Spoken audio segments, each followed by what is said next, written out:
Assalamualaikum warahmatullahi wabarakatuh. Alhamdulillahi rabbil alamin. Wassalatu wassalamu ala asyrafil anbiya wal mursalin wa ala alihi wa ashabihi ajmain. Pertama-tama marilah kita panjatkan puji dan syukur kepada Allah Subhanahu wa taala yang telah memberikan berbagai nikmat kepada kita semua sehingga dipertemukan dalam waktu dan tempat yang berbahagia ini. Salawat dan salam marilah kita aturkan kepada baginda Rasulullah SAW, para sahabat, kerabat ila yaumil akhir. Pemirsa yang berbahagia, kita alhamdulillah memasuki bulan suci Ramadan, bulan yang penuh berkah, penuh maghfirah, yang Allah pertemukan kepada kita semua ini. Mudah-mudahan kita selalu bersyukur dan menggunakan waktu dengan sebaik-baiknya. Pada kesempatan ini, tema yang Bapak sampaikan pada hari ini, kesempatan ini adalah orang-orang yang dirindukan oleh surga, atau orang yang bisa masuk surga karena surganya yang rindu kepada orang tersebut. Yang pertama adalah orang yang menahan hawa nafsu dan berbalik taat kepada Allah Subhanahu wa taala. Lebih-lebih di bulan Ramadan ini kita wajib menahan diri, makan dan minum dan nafsu mulai terbit matahari fajar sampai terbenam matahari, yang mana semestinya kita gunakan sebaik-baiknya menahan hawa nafsu kita agar jangan tergoda dari hal-hal yang merusak nilai-nilai ibadah kita, yaitu nilai ibadah puasa, baik dari anggota mata kita, mulut kita, telinga kita, tangan kita, kaki, dan lain sebagainya. Nafsu kita kendalikan dan kita kembalikan untuk berbakti kepada Allah Subhanahu wa taala, untuk taat kepada Allah Subhanahu wa taala. Karena dengan demikian berarti kita termasuk orang-orang yang ifah, yang menahan diri dari hal-hal yang menghapus pahala ibadah puasa kita. Sehingga orang yang demikian insya Allah termasuk orang yang dirindukan oleh surga Allah Subhanahu wa taala. Yang kedua, kita senang terhadap nikmat Allah dan merasa cukup terhadap yang ada. Kita nikmat itu ada yang dari tubuh kita, ada yang dari luar tubuh kita. Dari tubuh kita, nikmat pertama adalah mata.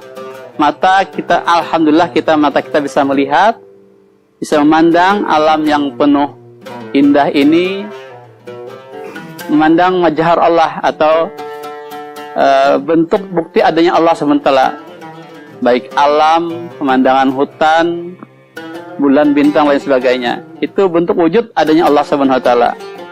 Jadi alhamdulillah kita punya mata yang bisa melihat. Kenapa? Karena tidak sedikit orang yang matanya tidak bisa melihat.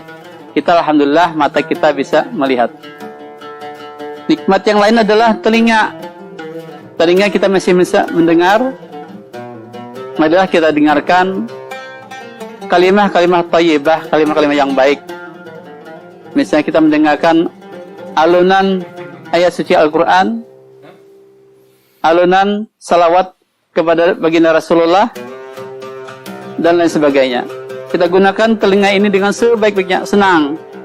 Karena kita punya telinga dengan pendengaran yang jelas dan jernih, sehingga bisa melihat keagungan Allah Subhanahu wa taala, bisa mendengarkan keagungan Allah Subhanahu wa taala. Nikmat yang lain mulut. Mulut ini bukan hanya sekedar untuk bisa makan, berbicara, tapi adalah kita gunakan, kalaupun makan adalah makanan yang halalan thayyibah, yang baik, yang berkah.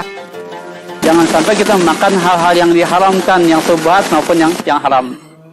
Karena akan mempengaruhi kepada jasad kita, kepada tubuh kita, kepada perbuatan kita, akibat makanan-makanan yang haram maupun yang syubhat. Oleh sebab itu kami harapkan kepada kita semua untuk bisa menjaga diri, jangan sampai memakan hal-hal yang haram, makanan yang syubhat, rezeki yang haram dan sebagainya. Karena sangat berpengaruh kepada mental dan pikiran kita. Mudah-mudahan kita bisa menjalankan amanah dari mulut ini supaya kita bisa menjadi makhluk yang selalu memakan hal-hal yang diridai Allah Subhanahu wa taala. Mulut kita gunakan dengan berzikir, berselawat, bertasbih. Tanda syukur kita diberikan mulut kita masih bisa berucap atau berbicara. Karena kita ketahui mata bisa melihat adalah karena Allah sayang kepada kita. Telinga kita bisa mendengar karena Allah sayang kepada kita. Mulut kita bisa berbicara, bisa makan adalah karena berkat kasih sayang Allah Subhanahu wa taala. Nikmat yang lain adalah tangan. Nah, tangan ini adalah kita gunakan dengan sebaik-baiknya. Karena tangan yang di atas lebih baik daripada tangan yang bawah. Artinya, usahakan kita bisa bersedekah, apalagi bulan Ramadan ini, perbanyak bersedekah, menolong orang lain, baik makanan maupun beruang, kepada orang yang sangat membutuhkan, apalagi kepada mereka yang sedang berpuasa. Kaki kita nikmat juga. Adalah kita gunakan dengan sebaik-baiknya untuk melangkahkan kaki kita ke masjid, ke majelis ilmu, ke musala, atau kita gunakan kita untuk membantu orang kepada mereka yang sangat membutuhkan. Dan juga adalah kita merasa cukup terhadap nikmat yang telah ada. Kita berusaha mensyukuri nikmat yang ada di belakang Allah. Karena bahagia itu bukan terletak di kaya, tapi dirasa di hati. Tidak sedikit orang yang kaya, tetapi dia merasa bahagia. Tapi tidak sedikit orang yang miskin, tapi mereka ada banyak merasa bahagia. Karena bahagia atau kekayaan itu terletaknya dirasa atau di hati. Jadi jangan kita pandang orang yang cuma hanya sepeda ontel atau sepeda buruk, mereka kita anggap tidak bahagia. Mereka mungkin justru bahagia daripada orang yang punya mobil mewah. Karena letak bahagia adalah letaknya dirasa.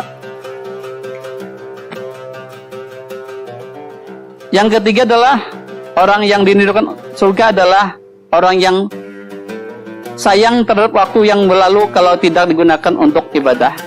Nah, jadi kalau bulan Ramadan mari kita gunakan dengan banyak ibadah. Pertama kita istiqomahkan dengan salat taubat. Karena salat taubat, orang yang bertaubat adalah termasuk orang yang sangat dicintai Allah SWT. Jadi apakah dengan istighfarnya, apa langsung dengan salatnya, sholli sunnat taubati raka'ataini lillah. Aku salat taubat 2 rakaat karena Allah Taala. Nah, baca istighfar, astagfirullahaladzim, astagfirullahaladzim. Orang yang melazimkan istighfar, orang yang melazimkan taubat akan dicintai oleh Allah Subhanahu wa taala. Karena kalau Allah cinta, berarti orang yang disayangi oleh Allah Subhanahu wa taala.